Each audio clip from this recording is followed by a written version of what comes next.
Welcome to the show, everybody. Today we have a very special interview for you. He's known for his golf content on TikTok, and he's also a mustache model. Introducing Josh Mayer. Hey, what's good? SpongeBob ball for the kids. There goes that man's gotcha.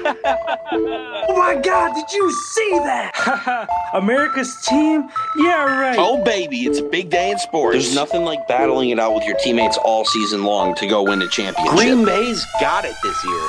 Huge move for them. I think it's going to be a game changer. We have a lot to talk about this busy week in the sports world. Welcome to the In a League of Their Own podcast.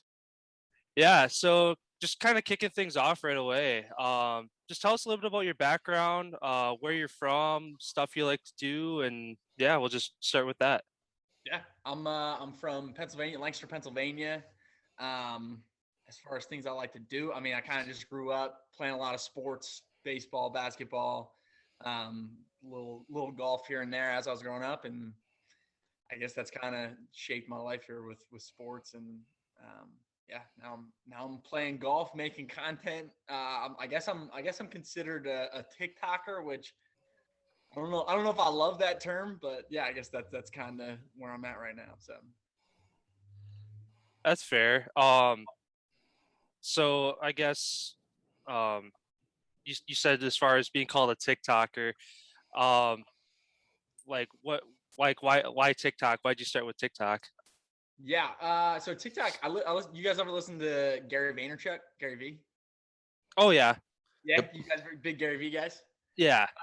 So I listen to a lot of Gary V, just like when I'm driving and stuff, little podcast action. And I actually used to work for a YouTube channel. And so I kind of got a little understanding of like social media and stuff from that.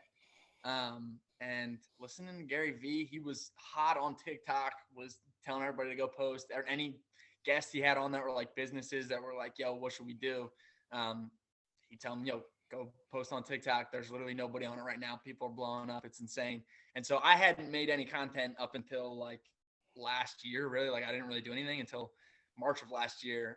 Started posting on TikTok, posting some like trick shots and random stuff like that. And yeah, just like started studying the algorithm, and a couple posts went viral, and that kind of kickstarted it. And yeah, just kept it rolling, kept making content. I'm super interested in golf, so just kind of rolled with golf. That was something I do like on the daily anyway. So yeah, I guess we're sticking with golf content at this point, but that's kind of how I guess I got started in making content.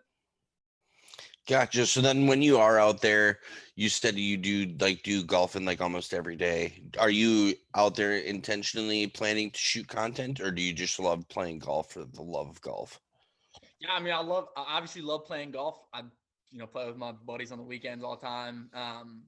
I guess now it's probably turned more into like anytime I am golfing, it's, kind of, I'm coming up with ideas like, what can I shoot today? What can I do? And yeah, I mean, I do golf now specifically to go shoot content. Like that's probably, I guess, my main priority when I'm golfing is filming stuff and, making sure I got enough content to get out. So. Awesome. So kind of jumping right into your content, your little catchphrase, I guess, your SpongeBob ball for the kids, you're hitting or golfing a par 4 with random objects. How did you come up with that? That's a great question. So actually there was a guy, he was like a wakeboarder on TikTok. And so I guess I kind of stole his idea, but he would wakeboard with like random objects. So like people would comment like, yo, wakeboard with a TV, wakeboard with like a door, and he would go out and like do his best, try and wakeboard like on a door or on a TV or whatever. And I started following that series. It was getting a ton of views, and people were loving it. And so I was like, what could I do? I had already been making a lot of golf content at that point, and I guess I was trying to think like, what could I do similar to that, like in this golf world? And so, I actually started with a slingshot. I bought a slingshot off of Amazon, took it out when I was golfing one day with my buddies. And on the 18th hole, I was like, yo, I'm going to try and play this hole with a slingshot. Literally reached in my bag and there was a SpongeBob ball in my bag. And I was like, this is maybe something a little bit interesting. Everybody loves SpongeBob. Everybody, I'm a big SpongeBob fan. It's kind of what I grew up on. So, showed the SpongeBob ball before I played it. Played it with a little slingshot, and I guess kind of just got the ball rolling from there. People started commenting more stuff they wanted me to play with, and just kind of snowballed from there, I guess. That's awesome. Yeah, that's very neat. It's fun to watch. Just imagining being golf, since we like to golf as well, just imagining playing a hole with those types of objects. It's just like, wow, that'd be something interesting. Yeah, no, definitely. Yeah, it definitely kind of like sparks a question. Like, this guy's about to play a par 4 with a toaster. Like, what is that really like? Can you do that? Like, is that a thing? So I think that's kind of like the intrigue that, or at least why people were watching the videos and stuff. So yeah, it's fun. For sure. And then did you get the okay from the golf course that you do this at, or? No, absolutely not. No, so that's the biggest question everybody asks me. They're always like, yo, how are you on a golf course with like a propane tank or whatever? Yeah, and nobody's saying a word to you. And my answer, I'm a sneaky guy, man. I'm pretty lethal when it comes to hiding. I'm behind trees. I'm staying pretty low key. But no, my mom actually lives near a golf course, so it's kind of like where I grew up, and so her neighborhood's like backed up to it. I probably shouldn't be saying this. Like, the golf course at some point here is gonna call me out. But her neighborhood's like right up next to this golf course, and so you can kind of hop on the second hole, like from the cul-de-sac, and so that's what I would do. I would just like, after everybody always went through, like in the evenings and stuff, I would just quick hop on, grab a toaster, a hockey stick, or whatever it was, and try and play it as quick as I could, get out of there, and stay elusive. That was my thing. Yeah, gotta be bobbing and weaving in and out of trees so nobody sees you and stuff. It's good stuff. Well, that's awesome. You definitely seem calm and collected, and like it's like that extra adrenaline isn't there, because like watching your videos, it's definitely like, oh yeah, this dude definitely has like, he's sponsored, like the golf course is like, yeah, like come out here anytime you want, like this is awesome and stuff. But it's just like it's even better now that you said, oh no, I got to be elusive, I'm hiding behind trees and stuff. Yeah, definitely a very low quality production. It's not what everybody thinks it is. Yeah, I mean, it's working out for you, but yeah, it's fun. I mean, honestly, that's part of the fun of it, is just like trying to stay elusive. If I see anybody who works the course, I'm sliding off a little bit into the neighborhood on the side, and then coming back on after a couple minutes, and yeah, so it's good stuff. So being from southern Pennsylvania, what is your go-to course? Do you have any like big courses out by you that are like, wow, I love to golf there, or even ones you have golfed on out in that area that you're just like, you always find yourself going back to? Yeah, nothing. I mean, I guess thanks for PA, nothing too crazy. There's, a lot of public courses. That's typically where I play. There's a couple nice courses. The one big one is it's Lancaster Country Club. So they had a women's U.S. Open in like, I don't know, maybe 2015 here at Lancaster Country Club. So that's the big one. But like, you got to be a member. You got to at least be invited by a member to get on. It's like a pretty strict thing. So I've never played there. I live like 2 seconds from the course. Never played there. I'm a big just like public course, cheap as possible. Just get out and hang with your buddies and play. So that's what I do. Anything that's cheap, anything that's you guys have like the Golf Now app or anything? Find those hot deals on there or what? Oh, those deals are amazing. Oh yeah, dude, the hot deals. Yeah, I'm all over the hot deals. Yeah, just trying to play as cheap as possible, pretty much. Yeah, that's kind of the category I guess we fall into. We're both pretty casual golfers. I mean, I've been golfing for really probably 15 to like 12, 15 years now. So I've been golfing a decent amount, but partially living in Wisconsin, you have a small window of Right. time that you're actually able to get on the course. And I mean, this year, knock on wood, hopefully it doesn't snow yet, but for here in April, usually we get snow through the end of the month, and there hasn't really been snow on the ground for pretty much a month now, since like early March. So course is basically opened up a month early. So I know both of us got out a couple times, which is kind of rare this time of year. Um, but yeah, I mean, growing up, didn't play a whole lot, but it's like you were saying before, it's just fun to get out with some friends who either are kind of at the same level as you. I know Austin golfs a little more than I do, so he's better than I am. And then some friends I golf with had to borrow clubs for a bachelor party last year. So For sure. you have everybody in between, and it's just a good time. Heck yeah, man, dude. Golf's a great game. It's super nice because you just get out. It's so relaxed. Like you can just kind of get out, enjoy the outdoors, drink a few brews with your friends, and yeah, hang out. That's kind of the best thing about golf. Oh yeah, absolutely. And it's a game. You're just playing against yourself. So if you can be as hard as you want on yourself or have as great of a day as you want, 100%. it's up to you. Yeah, 100%. I love it. So then we were speaking on the Wisconsin weather here as far as snow. Do you guys get that much snow? I mean, obviously not as much as you guys. We get we do typically get snow every year. This year we actually had a decent amount. But it maybe snows like 4 times, and it's typically, I don't know, anywhere from like 4 to 12 inches, somewhere in there. So it's not anything crazy, but every once in a while we'll get a snowstorm. So that kind of pushes back the golf season. So yeah, definitely not the most ideal place to live for golf, but we make it work. Summers aren't, the winters aren't too long, and so in the spring and fall you can obviously still get rounds in and stuff. So. For sure. And then being from Pennsylvania, who's your team? Penguins or the Flyers? My squad. Oh, dude, I'm gonna be honest, I'm not a big hockey guy. All right. If I had to pick, gun to my head, I'm probably going Penguins. I'm a Steelers fan, so I feel like I probably got to go Penguins on that one.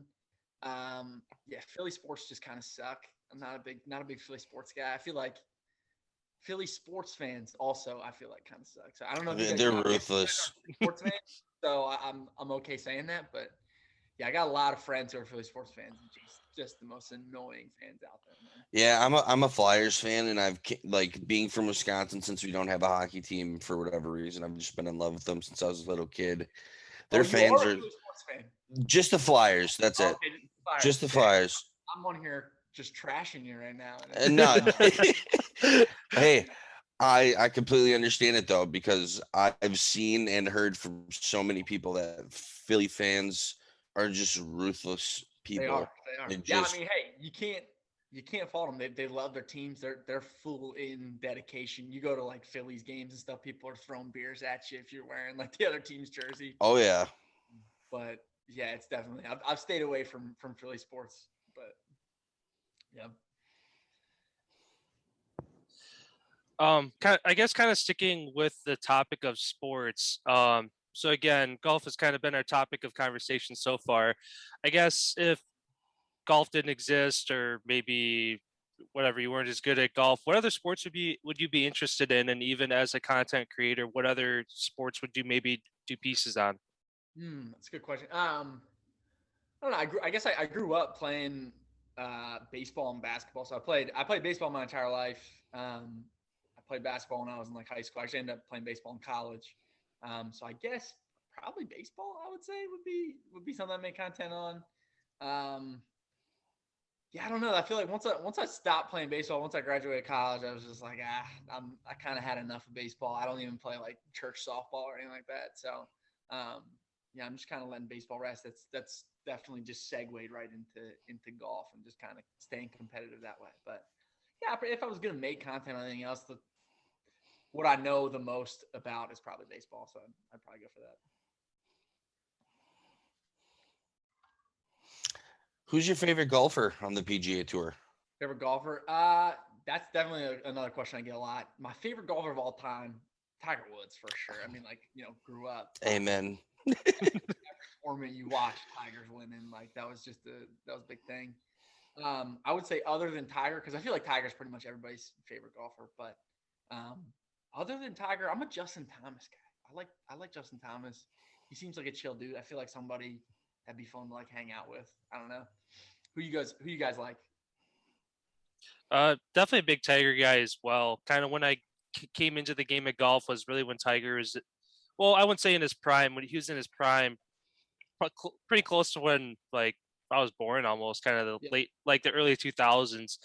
But yeah, like you said, as soon as I kind of fell in love with the game of golf, it's just like every weekend after weekend, Tiger, Tiger, Tiger. It's all you see. So, and he's a likable guy. I mean, he's got a good head on his shoulders for the most part. I mean, a lot of yeah, a lot of professional athletes kind of have their that was all Tiger. That was all Tiger. yeah, a lot of professional athletes kind of have their run in with past issues and stuff. But I mean, they're human just like the rest of us, and they deal with it however they deal with it. But yeah, like you said, he's just like whoever's on the TV the most, kind of like on the football side, Tom Brady. It's like that's all you see. So it's just like as much as you might hate the guy and say, "Oh, he beats my team all the time," you just learn to appreciate some of the greatest of all times in these sports. For sure, for sure. You guys grow up playing playing football. What's like the big thing in Wisconsin? Football, baseball. I'd say probably football and hockey probably. Okay, yeah, hockey. I guess that's true. Did you guys play hockey growing up? I did. Okay. Yeah, played from like 5 till I was 20, and then was done. You guys play a lot of pond hockey? Oh yeah, they have. Yeah, actually, like an hour and a half north-ish of where we live, they have the World Pond Hockey Championships. Labatt Blue sponsors it. Yeah, you have people from all over the world that come play up there. Yeah. I always see mad videos of people playing like pond hockey. You ever like, probably like up in Canada, probably where you guys are at, but like those clear ponds where people are just like skating for like miles on these lakes and stuff. I'm like, yo, I definitely want to get on that at one point in my life. I want to experience pond hockey. Come on out to Wisconsin, dude, sometime. I got my pond hockey guys right here. Yeah, absolutely. I love it. And then sticking with the question that you had asked us, favorite golfer. Yeah. Tiger, obviously, I'd say the same as you guys, but then outside of him, I've always been a Ricky Fowler guy. I've no idea. He's kind of fell off recently here. I haven't heard anything about him recently here, but he had a good stretch a couple years ago, and favorite color is orange, and I just loved when he'd go out there on Sunday decked in all orange, and it's just like, that's my guy. I feel like he kind of needs to bring that back. Like that was his brand for a while. That's kind of the mustache, just like you, and the orange. Oh yeah, that was his style. I'm all about those golfers that kind of just like have their thing and then they just roll with it. Like even Bryson, like love him or hate him, he's kind of, he's got the old timer hat on. He's doing everything like super weird, and like, I mean, it works for him. And he's also, kind of building the brand. He's got people interested in him. The media covers him a lot. Like, I don't know. Yeah, supposedly at the Masters, when he knew he was out of it, he was just fucking around with the crowd, and he went up to a tee box and like had an iron out, and then people started booing him. So he went back, pulled out his 3-wood, walked up to the tee. People were booing him. So he walked back and pulled out his driver, and everybody was cheering. He's just like, all right, I'm just gonna Hulk smash it. Why not? I mean, I feel like that's so good for the game of golf. Like it is. Yeah, I don't know. People having more fun with it. It was so like, I feel like in the past, obviously golf's been like a super stuck up, like straighten your collar up game. Everybody's, trying to stay in their lane and, make it as preppy as possible. But I love these guys kind of breaking out, wearing hoodies, just, having fun with it. And yeah, doing stuff like that, like getting the crowd into it, and yeah, just having fun. I guess it helps me out too, because like the more people that get into golf, the more people watch my content, and I can relate to them a lot more and stuff. So it's it's good stuff. It's cool too to see like you said, these kind of golfers that are going off their path and making their own brand, and then like even like content creators like yourself making the game look fun. It's bringing more awareness to the game, where it's not just this, oh, it's for retired people, and like either if you're not retired or got a set of clubs when you're 3 or 4 years old and you turn into an amateur or a pro, then you're a casual golfer, and well, it doesn't mean anything. It's kind of starting to bridge that gap between all those different walks of life to where you can jump into the game at any age, and in really one summer you can kind of, or if you live in the South all year round, you can kind of jump into it and get out of it as much as you want to put into it. It's one of those sports where you can go to a thrift store and pick up a set of clubs for $50, or you can go drop a couple G's on a set. So it's just it's one of those few sports where it's like you put the amount of effort in that you want to get out, and it's more relaxing. It's not as strenuous as like football, baseball, hockey, where it's um, constantly changing equipment and the injuries and stuff like that. Obviously, golf, you can have injuries now and then, but that's the reason why some of these guys play into their 50s, 60s, 70s, because it's a less strenuous sport. 100%. It's addicting too, man. You get out there, you hit a nice shot every once in a while, it just keeps you coming back. And That one shot is all it takes to keep That's you all it coming takes. back, dude. Yeah, I know exactly how that is. And then Yeah. even if you golf a great round, you'll hear people go, "Oh, well, I still didn't go. I still could have done better." Right. So it's like people that keeps people coming back to always want to golf better and better and better. Yeah. No, it is. It's definitely a super addicting game, which, yeah, it's cool. It's just like a pretty easy barrier eventually. Like you can go to the range and just like whack golf balls all you want. Like, and you can, like you can go to the thrift store, pick up some clubs and just, have some fun with it. So. You have any good stories about any crazy golf shots that you've had? Any good stories about crazy golf shots? I'm trying to think. I guess I'm trying to think here. I guess the craziest like story of me golfing. I had the one video that I did in like my mother-in-law's basement. I was knocking down some targets. She had this bookshelf. I did a video of just me doing like trick shots, knocking down these targets, and then hitting the ball into a cup. Ended up going like crazy viral. Got like 50 million views. It was like right when the pandemic hit. Like people were going into lockdown. TikTok was like that day. I feel like just got super hot and somehow turned into 50 million views. But I guess that's probably the craziest like golf story, I guess.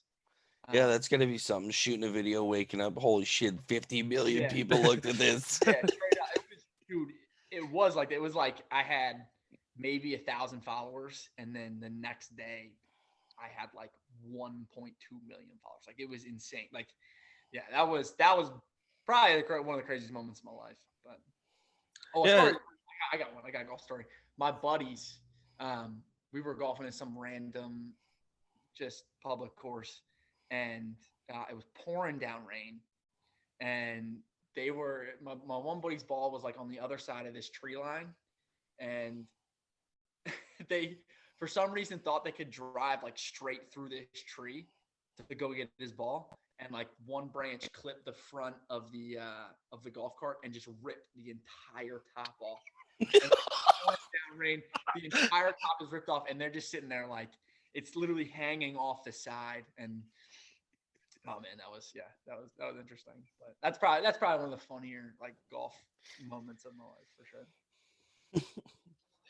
Yeah, I guess one point I just want to circle back to quick. You were talking about kind of how like TikTok became a thing overnight. As much as TikTok it went through its rough patch there of like how it was overseas, and it's like, oh, is TikTok gonna get shut down and stuff? And there's a lot of in-betweeners of like I mean, anybody can put out any kind of content they want, but that's the joy of TikTok is there's a lot of people who have kind of the same stories yourself, where they just found the right algorithm or just put the right content out at the right time, and it's changed a lot of people's lives. So it's cool to see this platform do that for a lot of people. And I mean, yeah, that was just kind of the point I want to say about that. Yeah, I mean, like that was kind of the draw for TikTok is like at any point in time, for no reason, a video could just blow up, and like you just gotta, I guess, kind of capitalize on it and run with it. Like what's her name, Charli D'Amelio. That was exactly what happened to her. Like posted a video of her just like randomly dancing. Same thing. It got like several million views, and then she just kept it rolling from there. And now she's crazy huge. Oh, sorry. Has your life changed in any way at all since you've started your whole TikTok journey? Yeah, no, 100%. Yeah, I mean, for sure. I would say, yeah, it's probably been the biggest like life change in my life up to this point. I'm doing it full time now. So I actually I used to work for a YouTube channel. They did like motorcycle stuff. And then TikTok started going. And I actually ended up leaving that job to go after TikTok and try and make it happen. So I guess TikTok and YouTube and Instagram, like it's kind of all the same. Like social media, I guess is what I'm trying to do now. So yeah, it's definitely been a big life change for me for sure. Yeah. Well, it seems like you're on the right path to whatever you're doing. Yeah. Trying to make it work. Yeah. What I guess one thing you kind of recently came into that I saw that's kind of cool is that Golf Heads shoe, or like that kind of company that you started, like the water shoe. I think it was yesterday or 2 days ago. Whenever you posted about that, how sometimes guys gotta go down to bare feet to go hit a ball out of some water, and there's this company that basically you could take the cleat that are on the bottom of golf shoes and screw them into a pair of Jordans, a pair of running shoes, whatever you want, and you're like, oh hey, water hazard, let's put them on the bottom of some water shoes. So yeah, golf kicks, they're awesome. They're sick. I actually so back in the day when I played baseball, there was a company that you could like send your shoes into and they would turn them into baseball cleats. And I always thought that was awesome. And so I was just kind of making content. I was building golf clubs out of random stuff, and I was like, man, I gotta like find a company that could like turn my shoes into golf shoes. Ended up finding this company, Golf Kicks. They're awesome. I hit the guy up. He was like, yeah, man, we'll send you a bunch of pairs. And so now I kind of made that a series of like turning like stupid shoes or, random shoes into golf shoes. So yeah, it's fun. It's a pretty cool product too. Like it works really well. Like they do a really great job. Yeah. You can put them on any type of shoe surface. Dude, literally anything. Like as long as it's like semi-flat and it's like a little bit of a thicker sole. Like you probably couldn't put them on like, I don't know, like some Air Maxes like would be tough because you got like the air bubbles and stuff. But like Chucks or Vans. Yeah, you could do Vans, any like basketball shoes. Yeah, Chucks, Vans. I did a pair of Air Force Ones. Flip flops. Flip flops. Yeah, people have done flip flops like Crocs. Supposedly, some like long driver, like professional long driver, put them on a pair of Crocs and like did a competition in the Crocs and was like hitting drives like over 400 yards. So hey, Golf Kicks. That's the plug right there. There's the plug. Shout out. Yeah, I've been, because I don't have any like professional golf shoes myself. I have a handful of pairs of tennis shoes, and I just go and grab whichever ones have the most grip on the bottom of them every time I go golfing and call it good. But yeah, that's definitely something I'll have to check out. Just kind of, like I said, seeing you go into it. I got a discount code too if you want to get 20% off. Yeah, that'd be awesome. That as well. Yeah, shameless plug here, man. This is good stuff. Go ahead. You can give it a shout out.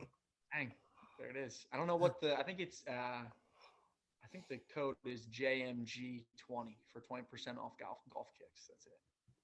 We'll hook you guys up with some golf kicks. So there we go. You guys heard it right there. 20% off from golfkicks.com, JMG20. I know I'm going to be using it. Oh, I might actually have to do that on a pair of flip flops. I love wearing flip flops when it's super hot outside. I hate wearing socks and golf shoes and your feet just sweat. Yeah. Be nice to just wear a pair of flip flops. Mickelson's always like rocking flip flops when he's like at the range and stuff practicing. Yep, that's all you need, man. As long as you got that grip on the bottom, you're okay. Going back to that golfing with different random objects, what's the hardest one that you golfed with? I know, kind of looking at some, it's like, oh, there's no way this works out, and you end up like bogeying or double bogeying, and it's like, what the heck? How did you make that happen? Yeah. The hardest one, I would say was probably like, I did one with the Charlie D'Amelio's drink from Dunkin' Donuts. So I golfed with like a Charlie, like a big cup of Dunkin' Donuts iced coffee. And so after like my third hit, the cup totally broke. There was just no weight to it. So I was literally playing with just like a broken plastic cup for like 25 shots. So yeah, that was probably the toughest one. But what was your favorite one to use, or the one that you, I guess, were like, oh, this is definitely not going to work, and you ended up doing really well with it? Yeah. My favorite one that I did was, it was actually in Ireland. I went to Ireland. I was actually on my honeymoon in Ireland, and a bunch of people had commented. I actually have a decent following of people from Ireland, I guess. So a bunch of people were commenting, play with a hurl. It's like an Irish game. It's kind of like field hockey. It almost looks like a field hockey stick. and everybody was kind of in play with a hurl. So while I was in Ireland, I was like, I got to do this. And so I bought a hurl while I was in Ireland, played at this like little public course in Ireland, like right on the water, and played a par 4 with the hurl in Ireland. It was pretty fun. It was a good time. So, How beautiful is it over there? oh, it's awesome. It's awesome. All the golf courses there are like way too safe. Even these like public courses, just like it's a totally different atmosphere. It's just like all like links courses. Just most of them like are right on the water there too. So it's a cool atmosphere for sure. Yeah, I like to get out there sometime. My wife is like half Irish, so I keep telling her we need to use that as an excuse. Oh, we got to go check out your homeland, but really, I want to go check out Guinness and some golf courses. It's a great. They got golf figured out over there, man, for sure. Like that's definitely like. I feel like they're in Scotland. I've never played in Scotland, but like just the environment for golf, like it's way more chill. Like even like some of the like top courses over there, like you can pay and you can go on and play. Like you don't got to be like a member or anything. Like it's not like here where you couldn't even like think about hopping on Augusta and playing. Like you can over there. It's like if you want to get on, if you want to wait on like a wait list, or if you want to pay enough money, like you can hop on and play. So it's definitely a different like environment than this here. Yeah, that's crazy how it is like that. Most places, like even some states, like I know here in Wisconsin, Whistling Straits, the pro course, Yeah, right. you can pay like $450 and get out and go shoot around out there. Yeah. With a caddy and everything. And it's just like, it's so weird why some places think that they just are like untouchable and like, no, nobody deserves to golf here. Right. Yeah, definitely. It kind of sets a weird like standard, I guess, for golfers. It makes people think that they need to have millions of dollars to golf. Right. For sure. Kind of going off of that, if money wasn't an object or courses weren't so stingy, what would be your dream course to golf on? Dream course? I mean, definitely. I mean, obviously Augusta, probably Pebble Beach. Pebble Beach is up there. And then probably St. Andrews as well. I mean, like the OG golf course, take it back to the roots. That'd be fun to play there. So yeah, I feel like any of those they're all definitely on the bucket list. But if I end up playing any of those in my lifetime, I feel like that'd be a for sure job well done, I guess. If you get us a like an address or something, we could send you some cheese curds or something. Oh, now we're talking. What kind of like? Is it just like all cheese is famous in Wisconsin, or is there like a specific brand or like type of cheese that's famous in Wisconsin? Not really, because there's a lot like by me, the closest one to me is like there's like Nasonville Dairy, there's Ellsworth Dairy. So like really kind of you have a lot of your smaller towns that just boom, cheese factory or just dairy products in general. And they all have, even though a lot cheese is very similar, they all kind of have their own distinct taste. Right. So it depends where you grow up in the state. You kind of gravitate towards one specific meat and cheese shop in your town, or maybe the next town over that's like, oh yeah, you got to check these guys out. But yeah, you can't go wrong. There's not a bad cheese in Wisconsin, in my opinion. I'd agree with that, Colin. I don't think that there's ever been a bad cheese that I've tasted here. But like that distinction, like cheese curds. Do you know what cheese curds are? Yeah. Yeah, like that. I'd say that's probably the biggest thing that Wisconsin's probably known for. Okay, cheese. Is our cheese curds. Yeah. Do you guys like eat like fried cheese curds? Is that a thing? Oh yeah. Oh yeah. That's a big thing. Deep fried. Oh yeah, and sometimes people put breading on the outside. Well, now we're talking. Mm-hmm. I've had those before, but probably not, Wisconsin level cheese curds. Just in general, like deep fry, like at the Wisconsin State Fair, I've been down there once or twice. They deep fry everything, like deep fry an Oreo, deep fried ice cream, which I didn't know was possible. Life changing. So it's just everybody's cholesterol in Wisconsin is just like through the roof. Oh, it's unbelievable. We're almost half responsible for the country's obesity problem, probably. So all that cheese, all that milk, it's good stuff. All the beer. All the beer. That's why you guys always crank out the best like offensive linemen. Oh yeah. Oh yeah. Wisconsin, dude. That's what it's all about. Gotta get beefy, man. I love it. But yeah. Thanks again, man, for making time out of your busy schedule to come on. This was a lot of fun. Yeah, thanks for having me on. Yeah, hopefully we can do this again sometime in the future. Plan out something down the road, or even if we find ourselves coming out to Pennsylvania, we'll have to maybe do a bit with you or something. Yeah, dude, hit me up. We'll play a little golf or something. Sounds awesome. Will do. I appreciate it, boys. Yep, take All care. right, take care.